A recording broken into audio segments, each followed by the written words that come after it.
Welcome to Architecture and Design Film Festival. We're gathered here to have a multilog on architecture and cinema, the extraordinary everyday, and the Cinemato-Architectural Artefact. A bit of a mouthful, but we'll break it down for you as we have an amazing panel of guests.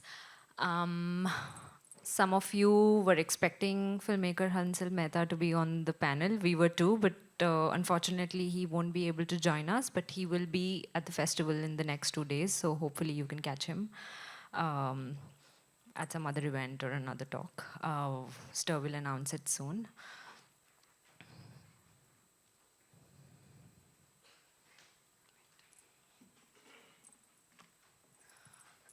My name is Bhawna Jaimini. I am a writer and urban practitioner. I'm very thankful to Stir for giving me the opportunity to moderate this session on cinema and architecture. I would like to start with inviting our amazing set of panelists. Kyle, would you like to come be on stage with us? Kyle is the founder and the curator of Architecture and Design Film Festival, New York. He's been doing this for 16 years. He's the reason we talk about architecture and cinema in the same sentence. Thank you, Kyle, for being here. Please be seated. Next we have is Megha Ramaswamy, a screenwriter, film director, documentary filmmaker. Thank you, Megha, for being here and holding the fort on the cinema on this panel. And next we have Sameep Padora. He is one of the finest architects in the country right now, doing amazing work. A lot of you are familiar with his work. And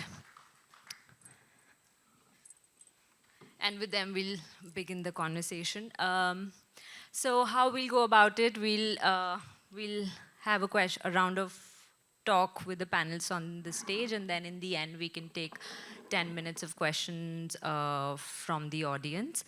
And and whatever questions you have while the speakers are talking, please write them, note them, and then in the end, we'll make sure that you get a chance to speak to them directly. Kyle, I would like to start with you because you've been doing this for 16 years. You started this Architecture and Design Film Festival. So I want to know about how has your curatorial brief changed, one, over the years in terms of your understanding of both architecture and cinema, and also what have you unearthed from how can architecture and cinema sort of come together and learn from each other? So, well, thanks.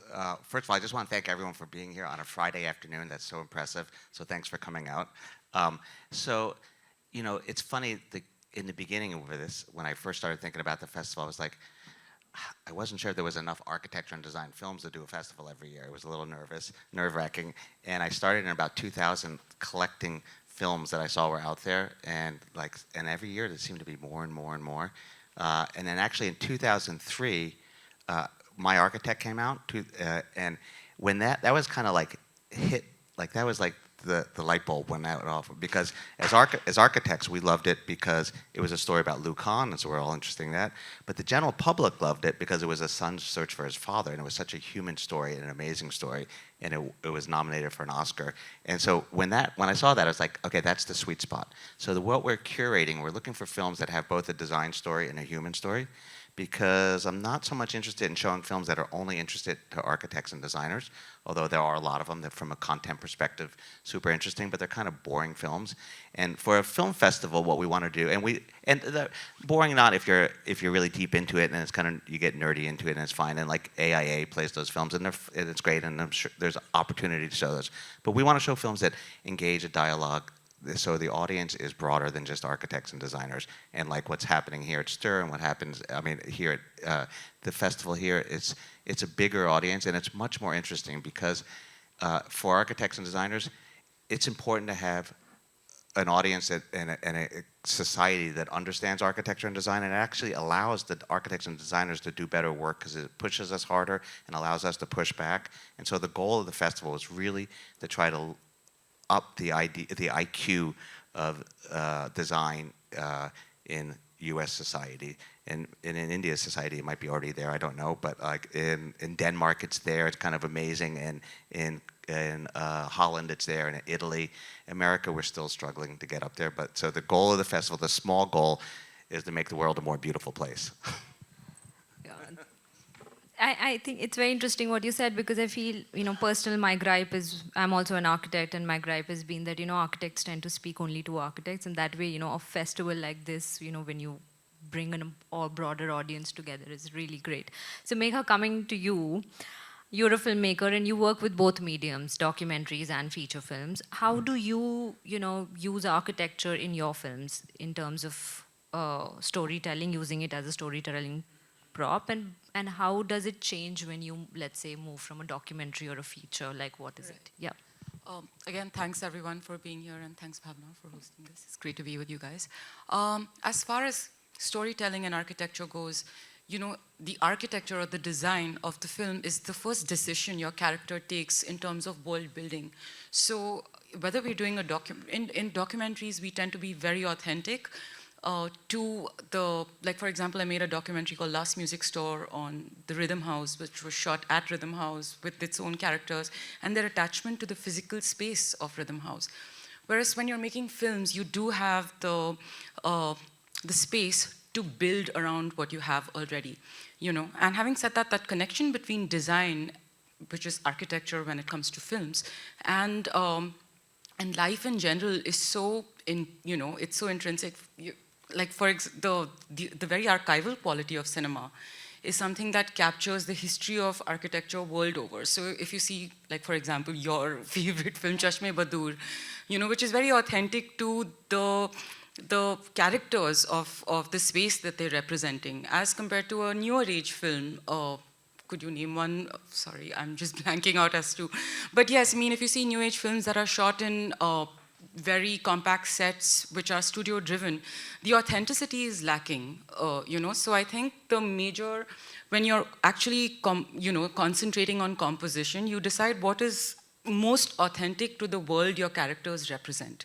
And it also is about the spaces they are emotionally, because if you're doing a film on, let's say, acid violence survivors, then you interpret the world according to how they see it. I did something called Newborns, where we worked on them, through the poetic aspects of how they interpret life around them. So everything is dependent on the eyesight or the vision or the thoughtful spaces your characters interpret through what they see, and that is a decision you make as a storyteller at the end of the day. So yes, I think it's the mindful interpretation of the character's space when we talk about architecture in films, and that's to be as authentic to your characters as possible and the story as possible. So I hope. Thank you, that answers Megha. your Yeah, question. and I think it leads me to ask you, Sameep. Hanselu couldn't be here. He was telling me once about that it's easier for him to make certain films because of how homogenized and globalized architecture has become in terms of its palettes. Sometimes you can let's say you're sitting in a cafe. He made this film called Faraz, and then that cafe could be anywhere. And you, as an architect, you once said there is certain architecture that enables certain narratives. So when you're working, like what Megha talked about, Chashme Badur, now it's a story. It's as much a story of Delhi as much as a story of like its characters. So how do you bring that cultural, geographical context in your work that would, let's say, enable those narratives? Okay, so I think it's a really complex question. My only qualification to be on this panel is that I've watched a lot of film. Otherwise, but no. Just to go back to Chashme Badur, I think what's really phenomenal about the movie, and I saw this when I was I think maybe just before I joined architecture school or just after. I then visited Delhi and for some study tour. And what I was really kind of trying to do when I was there was trying to look for the Delhi that I saw in the movie. So the Barsati and the way that they kind of the three guys lived together, the Nukkad Wali Dukan where they all smoked, got cigarettes on Udhar. So it was a Delhi that I think by that time it already passed, right? So it didn't exist anymore. But I think what architecture for me does is it also produces the environment for that kind of, let's say, life event to take place.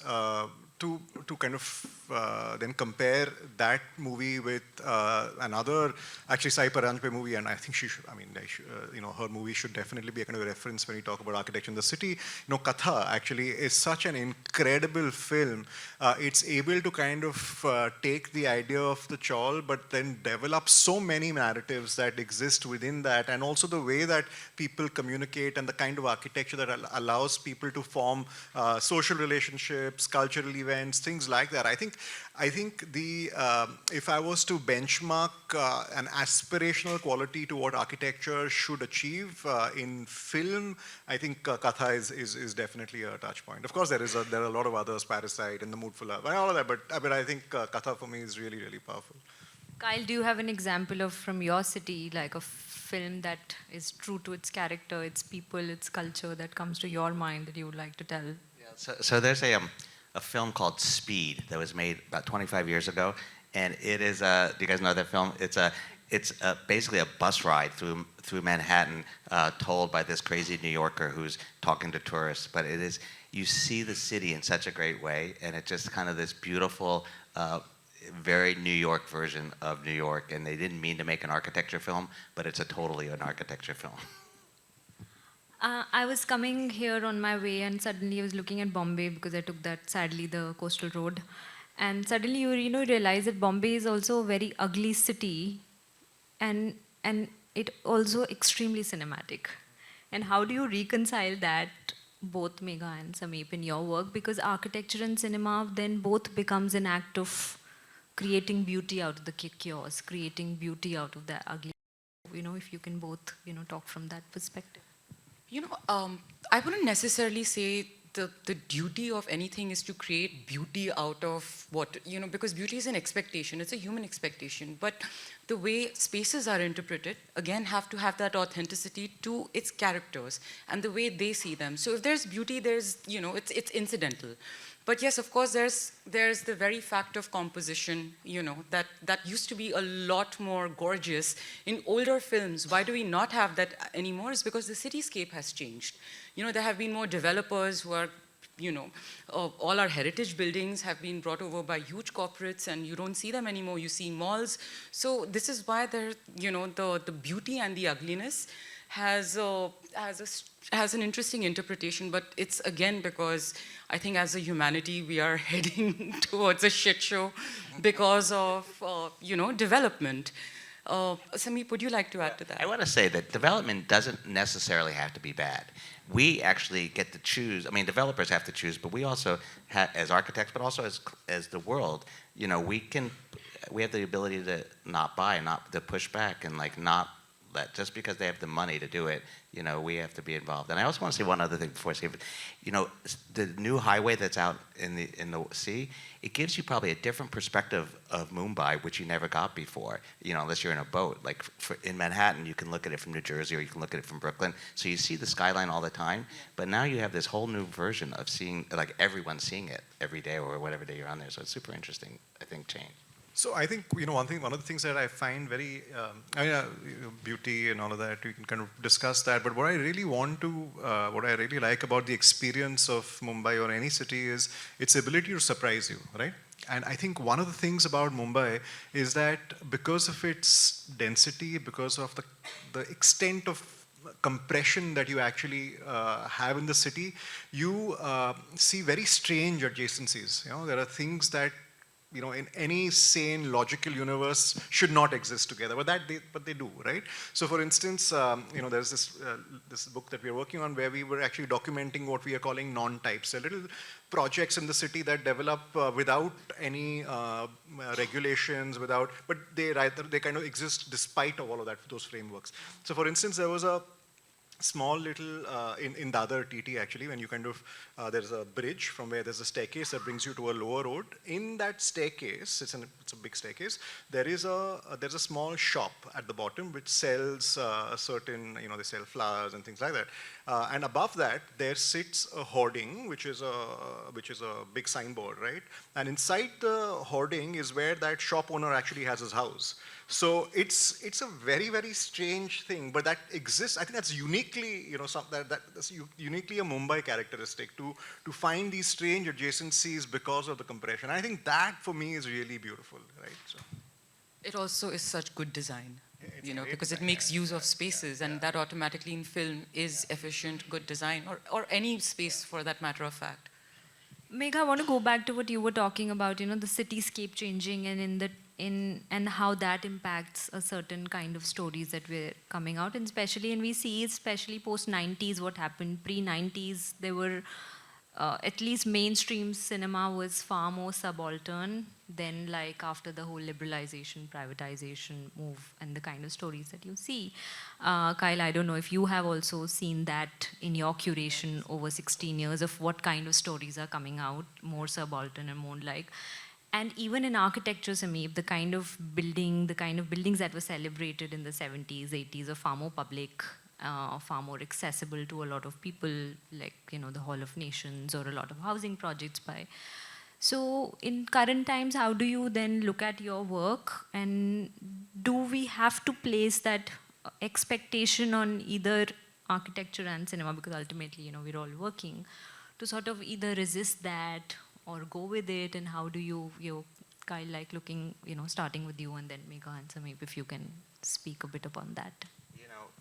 Resistance, it's kind of an interesting time to talk about resistance. We're, in America at a moment where there's a lot of tension, and so how do you resist, and how do you resist in a positive way, not in a negative way, because it's important to keep things going positive.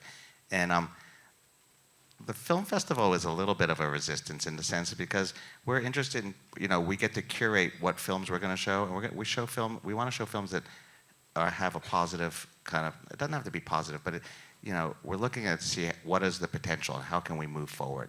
And what we need to do is be able to look at ideas, in cinema or in architecture that allow for a better way to go forward.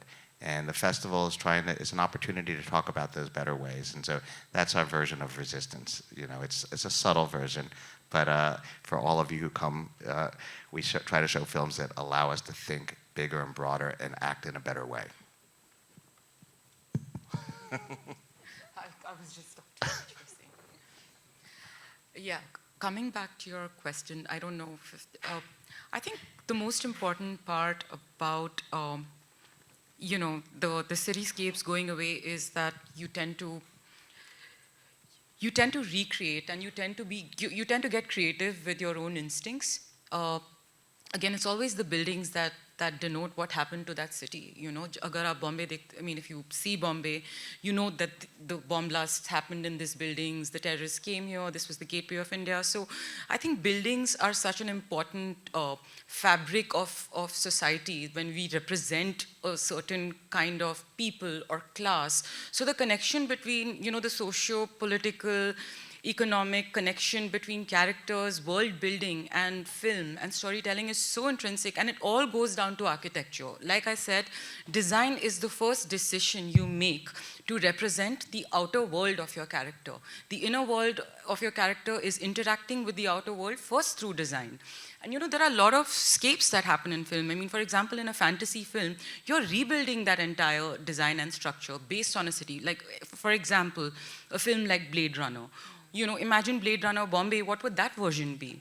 So there's just so much that happens when you set a space free for it to be interpreted in terms of character-driven writing. And again, it's a moral decision your character makes in that 3/4 of a second. That's what Salman Rushdie said about photographs, actually. But yes, it's something I've always followed. What you choose to see and what you choose to show in your imagery is a very strong decision you make, and this is a political decision you're making. It's a social. It's all connected to your politics as well. So yeah.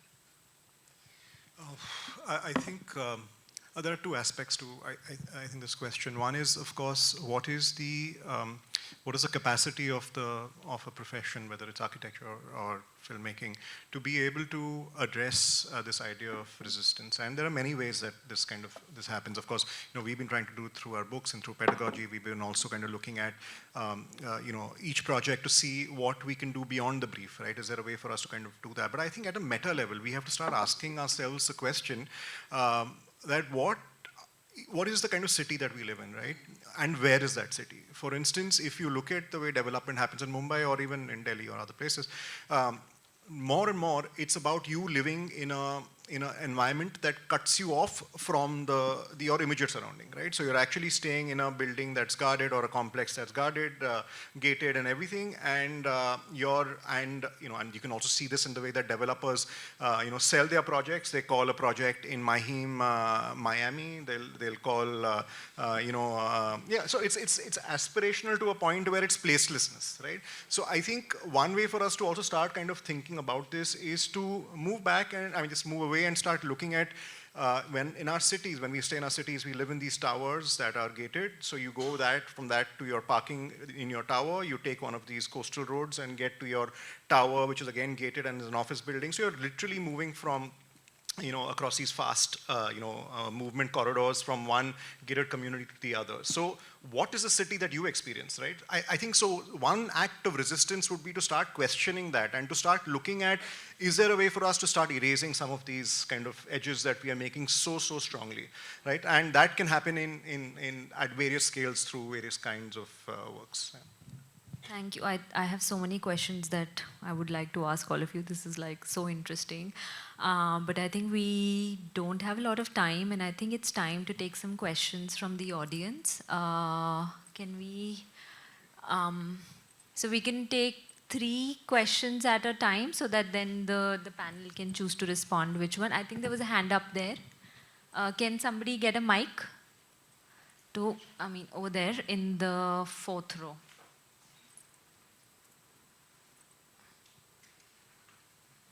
Maybe the acoustics are good. Yeah, we can hear you. Can you? Yeah, we can see you. Yeah.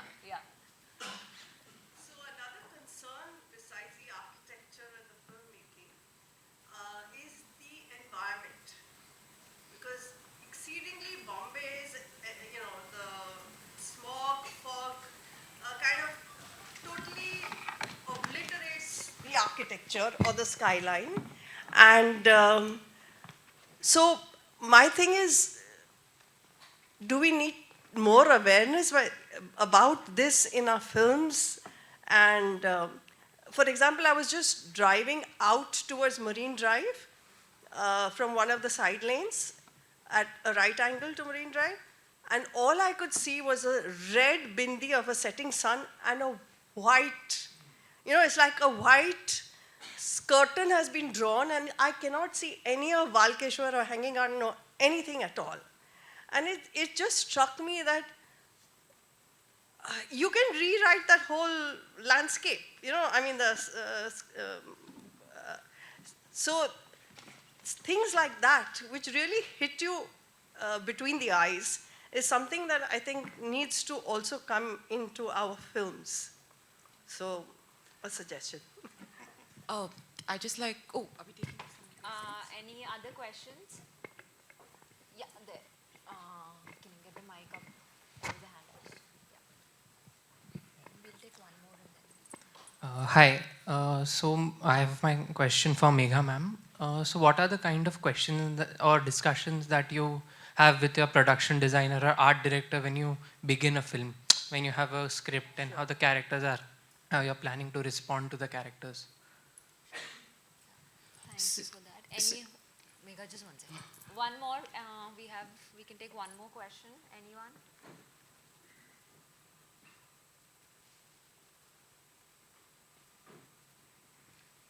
Okay. We have time. So after this, maybe we can have another one. I think we all have something to contribute to ma'am's question. I would say it's a very class-based issue.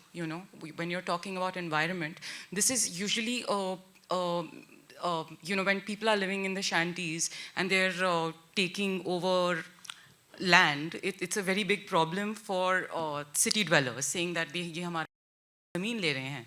But at the end of the day, the poor just want to live comfortably, you know. But at the same time, when you're talking, the environment has actually been positioned as a very rich people's need in a country like India. So what would you like to add to that? I mean, it's a very upper class need in, you know, in where we are from today. So I'm just very curious as to what you both have to add to that. Like, I mean, and I think it's a very correct question about how environmental awareness can be brought through films per se. But again, you know, keeping a class issue in mind, you know, where do we stand as a citizen? You know, I mean, the environment affects all of us, whatever class we are, and that, you know, it is up to, you know, as citizens, we should do stuff, but I think our governments, we have to push them, because the scale of the problem is so big, and we all have to be committed to it, but we also have to push our, you know, governments, and in America, we need to do that, and the whole world. So it's not about, you know, poor people or rich people doing it. It's about everyone focusing on it. And we can all do the things, you know, we all have to, I mean, we all do things that are bad for the environment, even if we have strong environmentalist stance. I got on a plane and came here from America. That's a crappy environmental thing to do, but I wanted to be here. So we have these choices we have to do, but we also have to work as a society to really clean the place up, because if not, there's, you know, like the pavilion out here, you know, there's no planet B, there's no choice B. We have to fix this, and we will. And I think actually as architects and designers, we have designed our way into this problem, and we are going to design our way out of it. And that is the opportunity and the choice, you know, as us as architects and designers and as citizens, to work our way out of this thing, because it can be done. It's just a matter, do we have the will to do it? And look what's happening in Los Angeles right now. The place is burning up because, you know, it's part of it is nature and part of it is bad environmental planning. And the lessons that are being learned are brutal. You know. I think both of you have kind of said quite a bit on this, but the only thing that I really kind of want to kind of add is that we typically tend to structure the environment as something that is a fallout of development, right? But we also need to start discussing how we, for new development models that actually would be able to mitigate the idea that this construction waste is going to be generated, we are going to end up, you know, polluting the environment. Is there another way for us to kind of look at development? Some of this is also basically kind of rescuing spaces in the city, green spaces. We know how much of that we lack here in Bombay, and I know Mr. P.K. Das is in the audience, and his work on Illa Nala and all of that is well known. So it's projects like that we are able to, I think we'll be slowly able to kind of take back some of that mandate by working with citizenry, by understanding political economy, but also looking at development through a slightly different lens. Yeah. Megha, the second question was addressed to you. Yeah, hi. So I think for me it's very, again, I keep it very simple, I keep it very honest to the world of that character. And world building is actually bringing your own personal stories into the world that you belong. Like for example, a 15-year-old sees their environment in a particular way, and that extension between their environment and themselves is just where design, you know, kind of plays an important role. So I always see to it that there's always a personal story even within that environment. You know, again, it's a decision. If you're showing a certain building from the point of view of a character, it means that story of that building plays into the subtext of the design of the film that lies ahead. You know, or if you're doing a locomotive set where you put your sets on wheels and you're moving them around, that means, you know, there's something about that design that is telling for the state of that character in that film. I mean, there's a director called Roy Anderson who does beautiful films, and you know, you should watch his sets for an understanding of non-time, which is the space trapped between fantasy and reality, and how he's able to kind of build in on the state of mind of his characters. And again, this is, you know, very far from the usual design that we do, but again, it's interesting. Again, we have spoken a lot about Chashme Badur and Katha, which are great examples of how characters interpret the world around them, like the Delhi of Chashme Badur and the Katha of Bombay, or the Katha of Jane Bhi Do Yaro, or even let's say, a film like Darlings that happened recently, they all tell a story of what Bombay was from the 80s to now. So films have that archival tendency, because they are so honest to their characters, you get to tell the story of your life through watching films. Sorry, I know this question was for Megha, but I just wanted to also add that we've the Anand Gandhi, the filmmaker, Ship of Theseus and Tumbad and all of that. So we had Anand do a studio at my university at CEPT last semester, where he worked with students of architecture and an architect tutor to develop exactly this new worlds for his new project that he's working on. And the results were incredible. I mean, Anand was talking about how the narrative, how the logic, how the development of these organisms and cities was some of the best that he's ever worked with, even in the West and stuff like that. So I would highly recommend that you kind of look at those projects. They're all on our website, and the student work is all there. So sorry, that's just an aside. Well, and I think it actually connects to architecture too, because in set design you're making a piece of art, but in architecture, all of the things you do are telling stories, from the way you site a building, from the materials you choose. So it's all telling stories, and one of them is to create a story, to create a piece of art, and the other one is to tell stories that we all live and breathe in, and we get to act in them in different ways. But that is that intersection between the two, and it allows people who are trained as architects or filmmakers to kind of toggle back and forth in their worlds and thinkings, and there's a real similarity between the two. So do we have more questions? Okay, we have another one. Can we get the mic in the fourth row? Or you can just shout out. You can shout it. Yeah, we can hear you.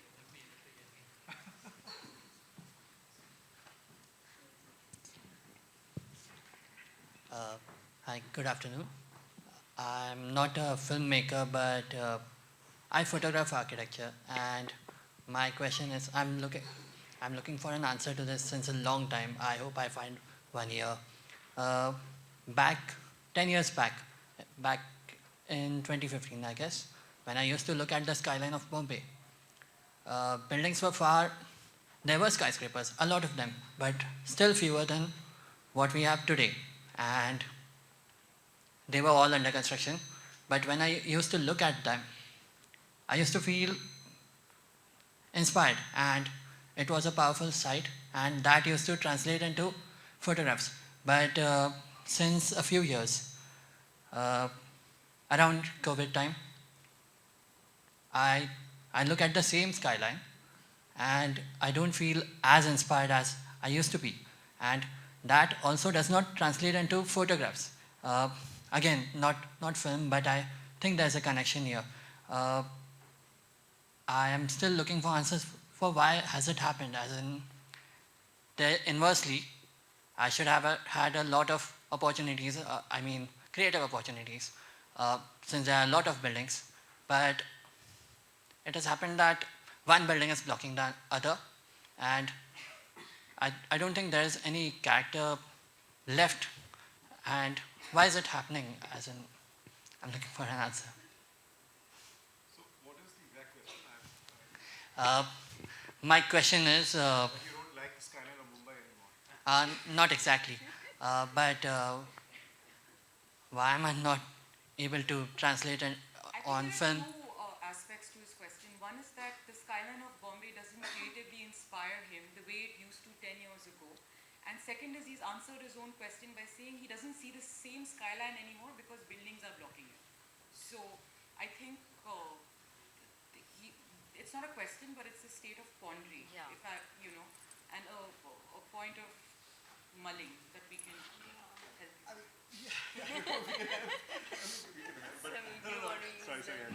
No, I think it's also, the city is not just about your experience of it, as you're kind of describing it, but it's also your experience of the city at a particular time, right?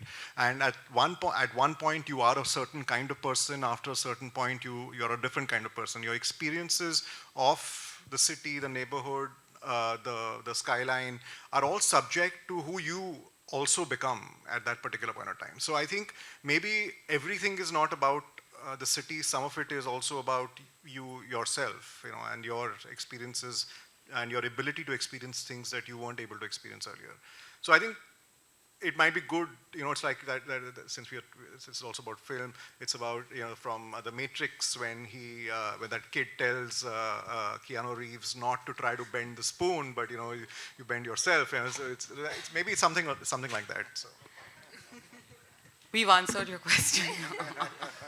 It's So, been found.